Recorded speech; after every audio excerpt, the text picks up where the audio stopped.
নড়াইলের একটি ধান খেতে জরুরি অবতরণ করল বাংলাদেশ বিমান বাহিনীর একটি প্রশিক্ষণ বিমান। ৩ এপ্রিল বেলা ৩:৩০টার দিকে PT-62720 মডেলের বিমানটি নড়াইল সদর উপজেলার তারাশী এলাকায় একটি ধান খেতে জরুরি অবতরণ করে। ওইখান থেকে দেখলাম যে ওই পাশ এই সাইডের থেকে এইভাবে আসে ওই চাকাটা দিয়ে এরা বাইরে ঘুরে এনে পড়ে গেল।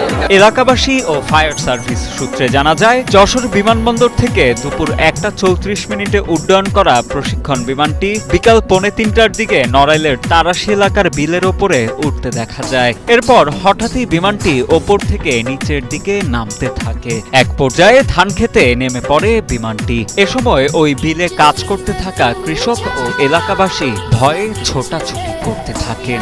যশোর থেকে আসছে এরা প্রশিক্ষণ দিচ্ছিল, দেওয়ার কারণে কোনো কারণে তো ইঞ্জিন ত্রুটির কারণে বিমানটা বিধ্বংস হয়েছে। জরুরি অবতরণের সাথে সাথেই বিমানে থাকা 2 জন পাইলট, স্কোয়াড্রন লিডার মাহফুজ ও স্কোয়াড্রন নাদিম বিমান থেকে বের হয়ে আসেন। পরে তাদের উদ্ধার করে যশোর বিমান বাহিনীর একটি হেলিকপ্টারে করে যশোরে নিয়ে যাওয়া হয়। কোনো ক্ষয়ক্ষতি হয়নি, কোনো সমস্যা হয়নি।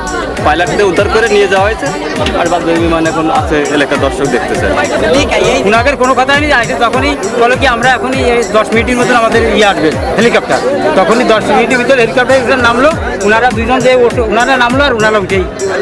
এদিকে ধান খেতে জরুরি অবতরণের খবর শুনে ধান খেতে পড়ে থাকা বিমান দেখতে বিলে এসে ভিড় করেন স্থানীয়